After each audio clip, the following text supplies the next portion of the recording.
So, welcome to My Child Too. This is Rachelle K, and I'm coming to you with a young lady named Mo. Okay, Mo, go ahead and tell us about yourself and your situation. Okay, my name is Mo. I lost my husband 5 years ago to murder. He was murdered. Um, it was a situation that he had going on with a female that decided that she thought that he was gonna leave home. Um, a lot of stuff happened in between that, but she came to the home and she lured him out while I was asleep. He was killed in the process.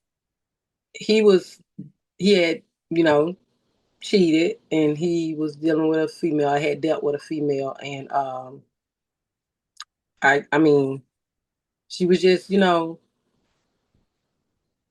know. This is different. This is That's different. okay. That's Okay. okay. Sometimes you have to find the words, and it's okay. So, if you find them, that's cool. If you don't find them, we can understand. She Well, was trying to take him from you.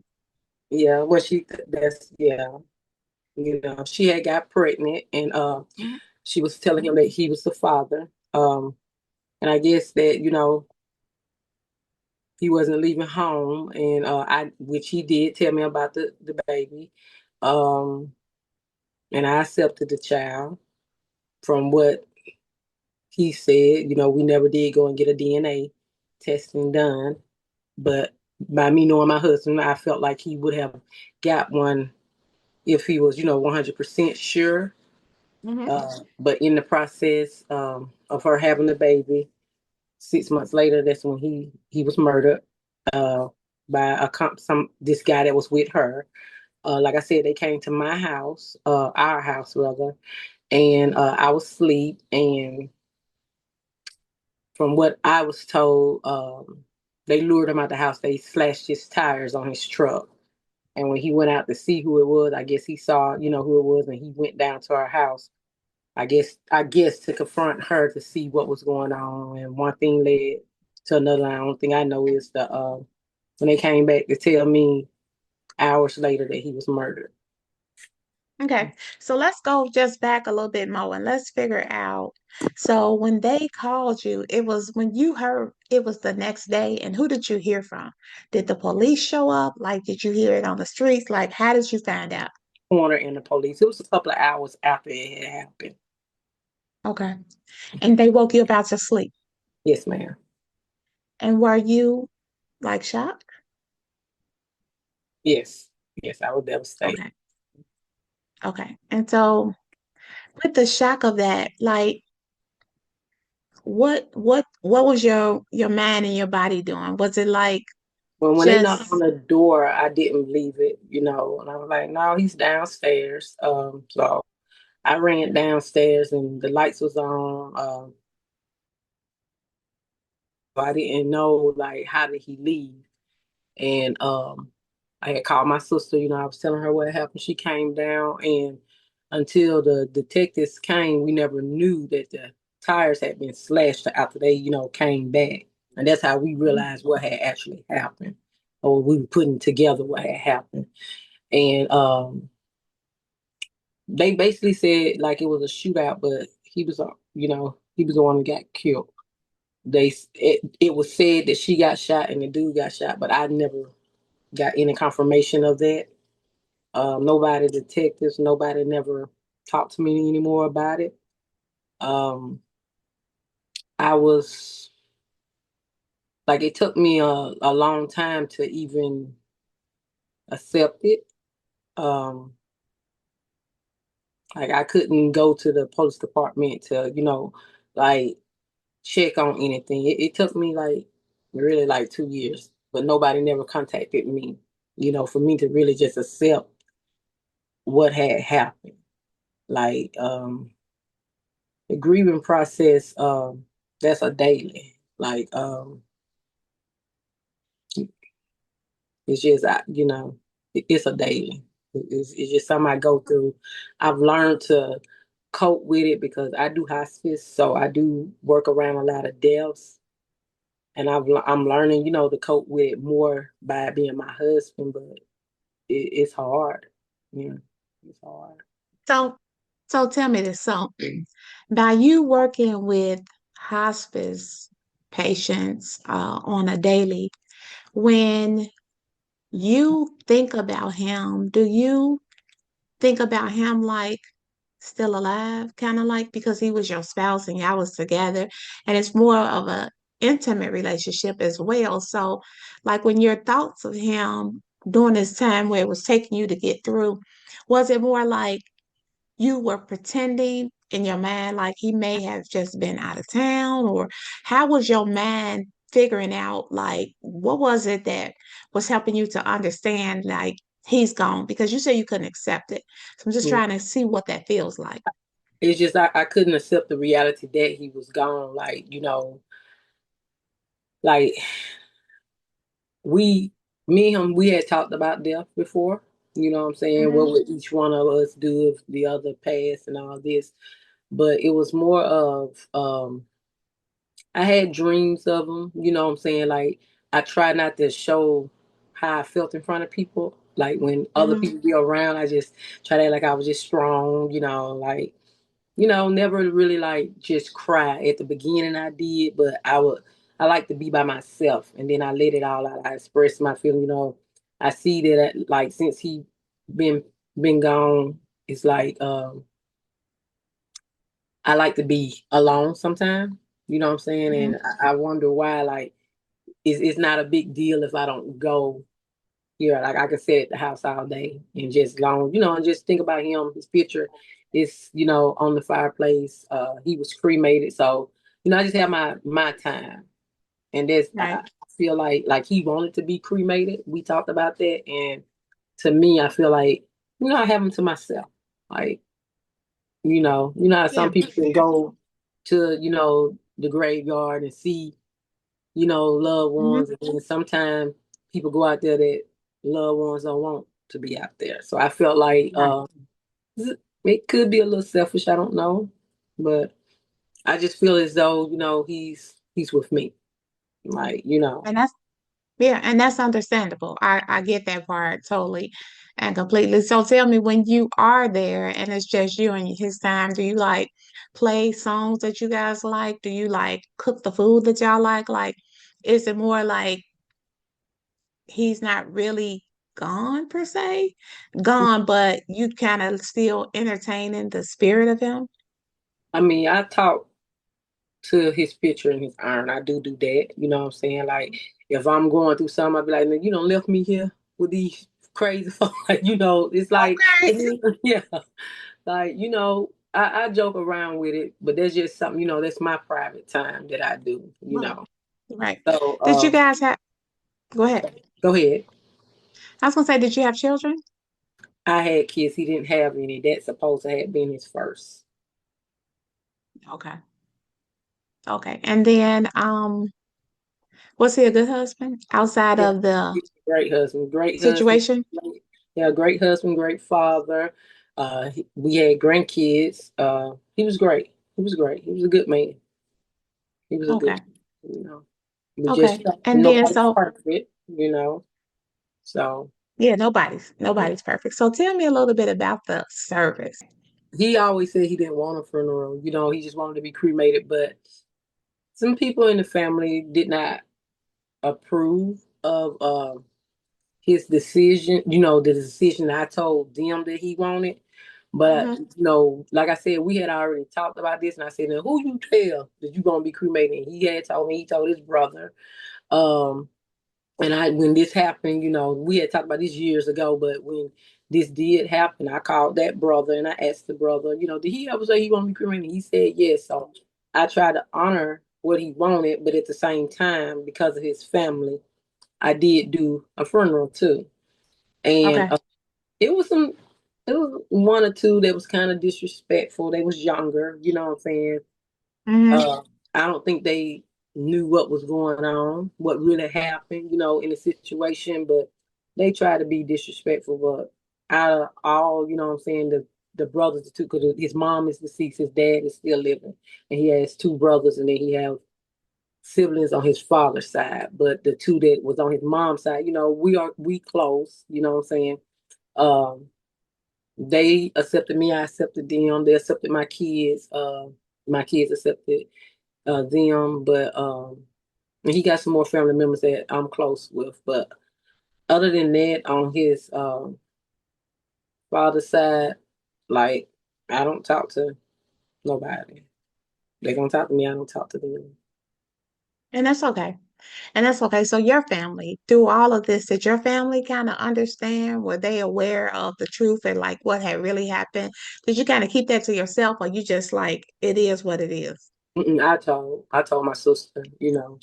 She knew what was going on because it was the day that he was murdered. The girl had already came like to the house that day. Just it was like it started from the early up in that day, and she just kept carrying it on out through the night. Just it was something, just something. So I was back and forth on the phone with my sister, telling her like this girl crazy, like I'm in here, didn't know she had came outside the house and snatched the baby out of his hand. It was just a lot of stuff that happened that night before this happened. So you know, So have you seen her since that actual day? yes, I have. I have saw her twice, and before then, I didn't even know her name for real. She knew everything about me, but I didn't know her name. Really didn't know how she looked. Somebody had showed me a picture of her.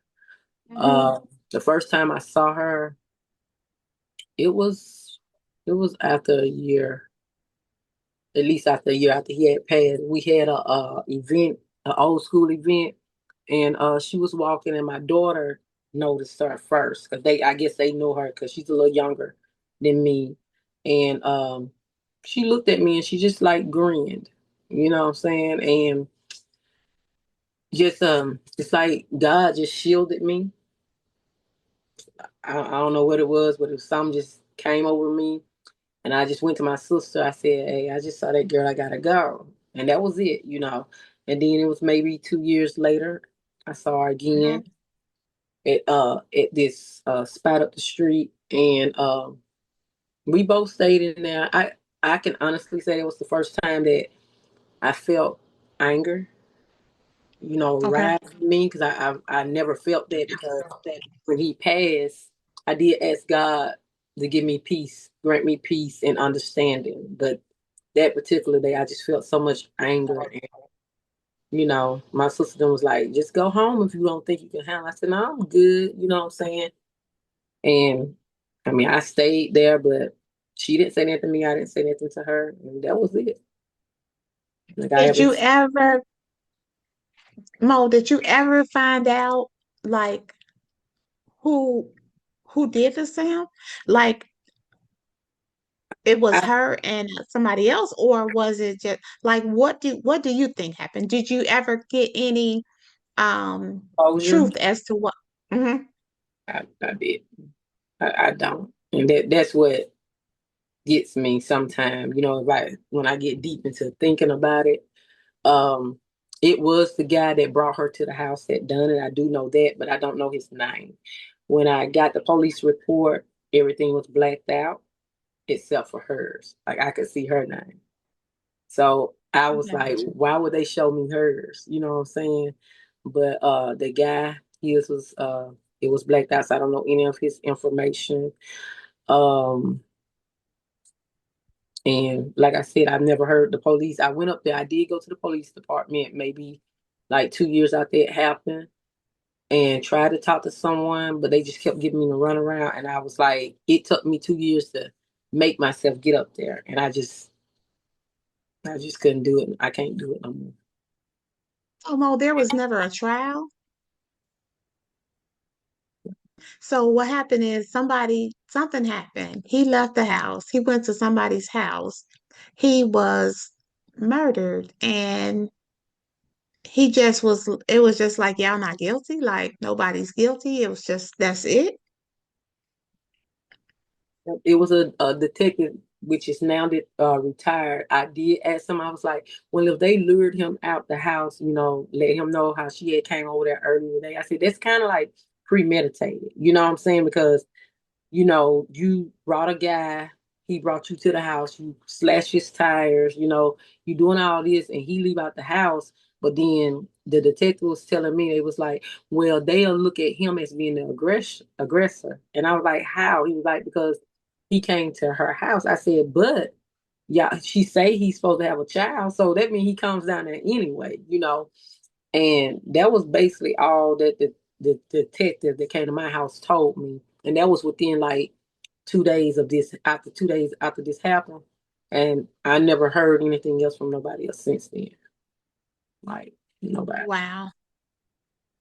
Okay. Wow. That's different, at least from what I would think how it goes. I don't necessarily know, but it just seems a little bit different. So tell me, I know it's been a couple of years, 5 years, and I know that you are kind of coming to grips with it. Tell me how you doing on a daily. Like what you got going on. You good? Are you still getting up in the morning crying? Are you just taking it one day at a time? Are you just totally okay? You started back dating? Like, tell me about yourself. Have dated. To me, it's like, I always say I never find another him. So Okay. it's like now I'm at peace. Like I don't want to, like I have dated, but I don't want that anymore. Like I just like me being here. I be at peace. I just don't want to date no more. Like I just got to the point where I'm good, you know. I'm good. This Okay. this month right here makes 5 years. And now I will say in July I do kind of get, down more. And around his Mm-hmm. birthday, I do have those are my worst months, May and July. But I just, I get up, I work, I keep going. Like I didn't give up because I asked God for peace and Mm-hmm. understanding. And God granted me that. Like I know for a fact He granted me that because before then, if He didn't do that, like I was one of those ones. I'd probably be in jail or dead after that happened to my husband. Like Mm-hmm. yeah, I'm not like I want to not trying to say like I'm a bad girl, but yeah, I would You have just done something. get to a point where it's too much and you just do what you feel like needs to be done at the time. I get it. I get it. So how are the kids doing? Me. Huh? How are the children? They good. My son, he go through it sometime, you know what I'm saying? I think they all go through it. My granddaughter, she took it real hard because she was just I think she was 4 or 5 when he passed. She was 4, and that was his heart. So at the beginning, she used to have nightmares and scream out and stuff. My oldest grandson, he has kind of had an issue with it a couple of times where it interfered with him.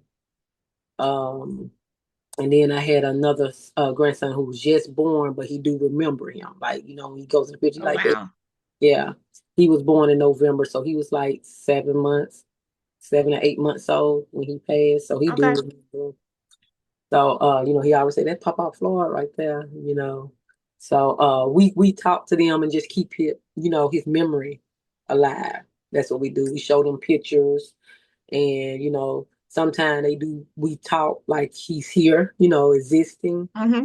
just to keep them because they're young, what I'm saying? They was able to, they saw him in the casket, so I know they know that he's gone, but I think that helped him a lot. Did you ever at some point, which I know you talked to him, I know that they saw him, but did you ever at any point kind of like the two older ones that you kind of like explain what death was to them?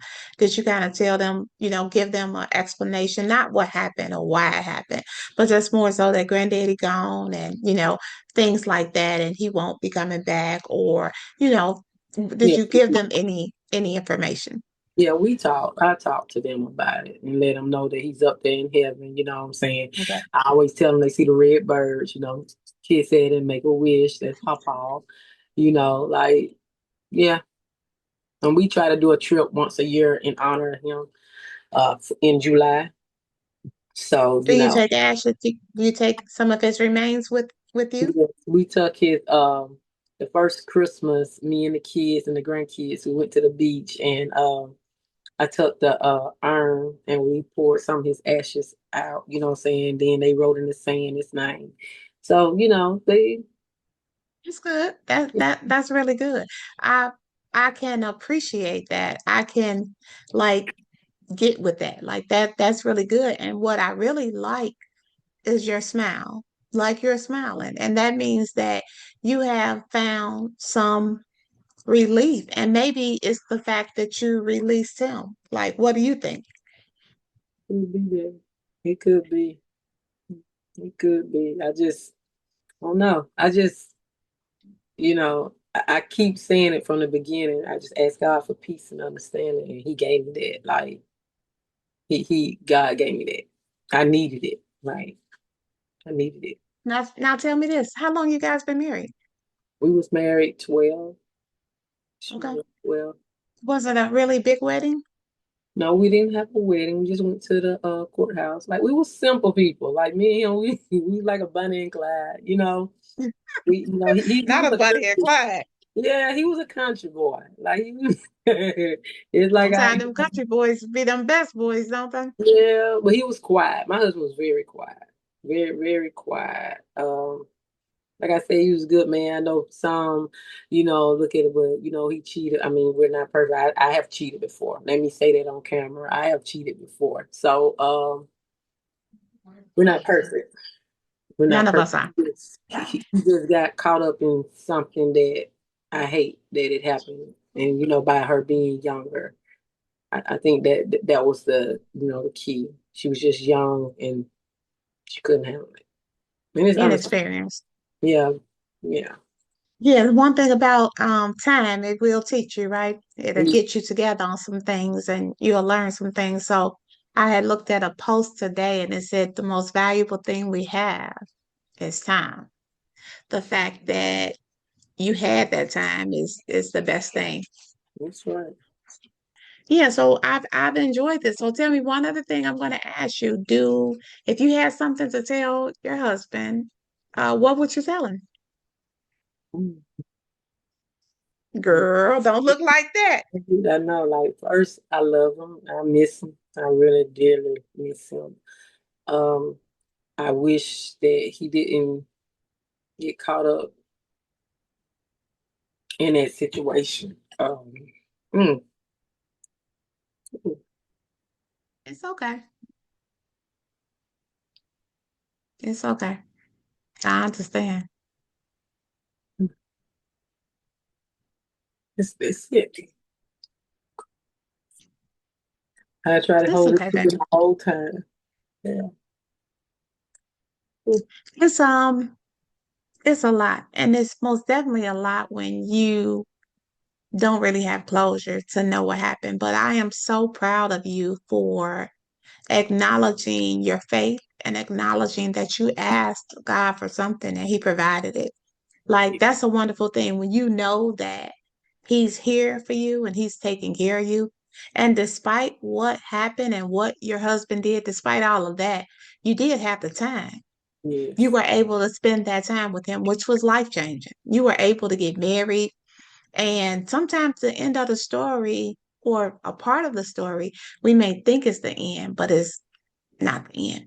So you continue to go forward. You continue to love on yourself. You continue to love on your children.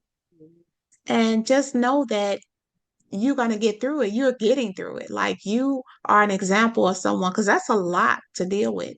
And then let me just ask you this. Had you ever went to therapy for this? I haven't. Okay. So you just kind of did it with the family, with the kids, the grandkids, and your siblings and stuff like that, right? Yes. As far as, talking with them, but I cope with it by myself, really. That's my time when I stay in the house and I just have me and his time. That's good. That's good. So do you want to Is there anything you wanted me to ask you that I didn't? Is there anything you need to talk about that we didn't talk about? Yeah. What you want to tell me, girl? I don't know. Just I just want, just want people to just be aware, grief is real. It's real. It's real because like I said, like before then, I had lost my father 6 months prior to my husband. So I just had it back to back. It was just back to back. Yeah. Um, Yeah, that's how it comes sometimes, probably most of the times. The thing about it though, too, is grief, we all deal with it differently, right? yes. Just based on sometimes the circumstances, like we're all different. And so what I've come to realize is that grief is like a fingerprint. It's not the same for anybody. It's all different based on the relationship, based on the way they pass, just based on everything. It's not, nobody grieves the same. We can be similar, you know what I'm saying? Like a fingerprint can be similar, but we're all different in so many ways. And we go through things differently and we react to things differently. So, we just have to try to do the best we can. What Mhm. you think? Yeah, you're right. Some people think you're supposed to grieve a certain way, but it's not a certain way because it would be to me if you grieve or react the way they think you would, it's fake. Right. So I do mine what what I know that comes in my heart, that's how I react. You know what I'm saying? If I don't want to be bothered, I just want to sit here and just like I tell the kids, like I don't want to be bothered. You know what I'm saying?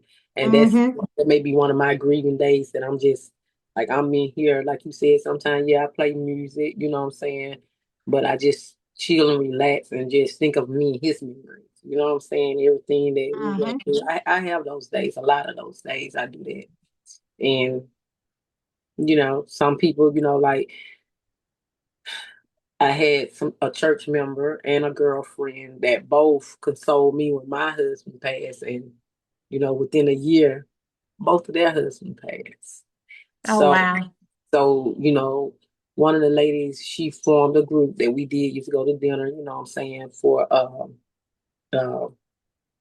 and meet up and we talk like how me and you talking. We would talk like this, and a lot of them they would keep it in, but I was always Mm-hmm. one that talked and basically poured out more of Mm-hmm. what I went through, what my marriage was, because I'm not ashamed of anything. I just if I can help somebody, that's what it is about me. If I can just help somebody, and they was young. One girl, she was real young, and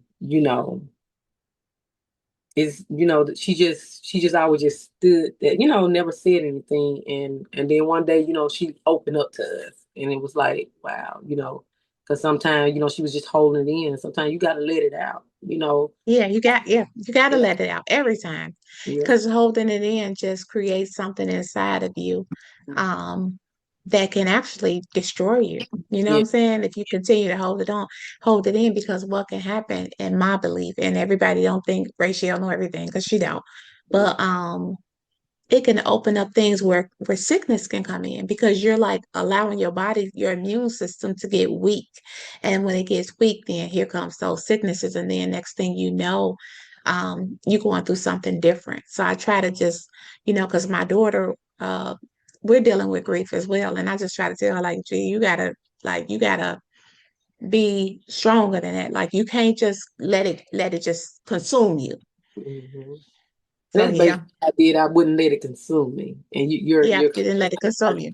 yeah, I had to keep going. Like I took 30 days off work. That was it. I have been working ever since. Yeah. Yeah, you got to take that time off to get your mind right and get everything kind of together, and then just deal with the task at hand. You know what I'm saying? Because there's some tasks at hand, some things you got to do. Let me ask you one more question. I always say, let me ask you one more question. But do you feel him in the house? Like, do he be like up in there? Well, I have. I Okay. have. Um, I hate to keep going back to my sister, but like At one point, she like, I'm not going downstairs and sleep because that's where we so I said, That was why? a spot. Yeah, so she definitely I think kind of felt him one time. You know what I'm saying? Hmm. He has visited me. He has, and it was so real. It was like it was real. A couple of times I can say Hmm. it was just so real. You know what I'm saying? But like I said, that stuff I guess I keep to myself. But And that's okay. That's yeah. okay. It's okay to keep it to yourself. And that's a good thing that he can come back and visit, or at least make you feel like he came back and visit. That means that you're not alone. It also means that he ain't forgot about you. And it just means that y'all doing that thing together, even though he's not here in the physical. You know what I'm Mhm. saying? Because you said already, like, I don't really wanna or desire to be with in another relationship. So it's all good. I don't know what I'm gonna name this podcast though, but I really appreciate you. I really thank you for coming on. I'm gonna ask you to come back because what I want to do is I want to team you up with like another person that has lost their spouse. And then that way y'all can kind of converse together and kind of see what's going on. But I think this will help somebody. And what I really think is your smile will help somebody because it lets you know that because you're smiling the whole time. Like Mhm. it, and even though you had the little crying situation, but it's like you're happy. And to know that you can be happy after the loss of your spouse, that's just good. You know what I'm saying? It's a good thing. It just means that you are comfortable in who you are.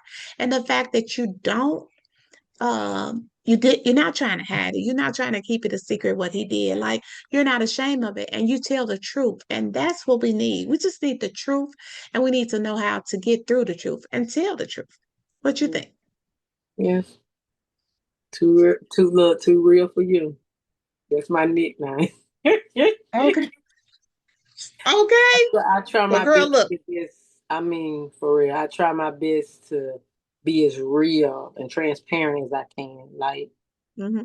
it's a lot of people out here like me and like you has gone through what we both have gone through. That like I told you, I was scared to get on here, but I don't mind telling the truth if it's gonna help Right. somebody else. Yep. So yeah, yeah. And it will help somebody. It most definitely will. I want to thank you for coming on to visit my child too. We really appreciate you. Our guest is what makes it all so true and just all these different aspects. And I'm learning so much. Like, I'm really learning. And not only am I learning from you guys, I'm also learning because now I got to do the work, right? So now I got to read about it. Now I got to look at this and look at that and look at different things to just try to help me to understand, which will hopefully help you guys understand. But I'm hoping that the podcast helped you. I'm hoping that you'll come back and see me. And I'm hoping that we get to hang out one day real soon. Yes, yes, I come up there. Come on, I girl. Come on. definitely keep there. Hey guys, I want to give you guys a disclosure and let you know that everything on My Child 2 is not like law. It's not anything. You have the right to look, you have the right to see, you have the right to think. You don't have to, it's your choice. We're not doing anything as like health wise or anything. It's just informational. It's true stories from real people who have lost their loved ones. But coming in the near future, we'll be having more than just guests that have lost a loved one. We'll also have doctors and paramedics and EMTs and funeral home directors and things like that because we just want to get it from all perspectives. We just want to understand like what this grief thing is and how we navigate through it. So I want to thank you guys for coming on My Child 2 and taking the time to stay with me for a little while. I know it can be challenging to listen to these people and see what their life is about. The thing about it is we never know when we may be in the same situation. We don't know what's ahead of us, but we do know is that we can take it, we can do it, we can get through it. So you guys have a wonderful day and thank you for coming to see me. Rachelle K with My Child Too.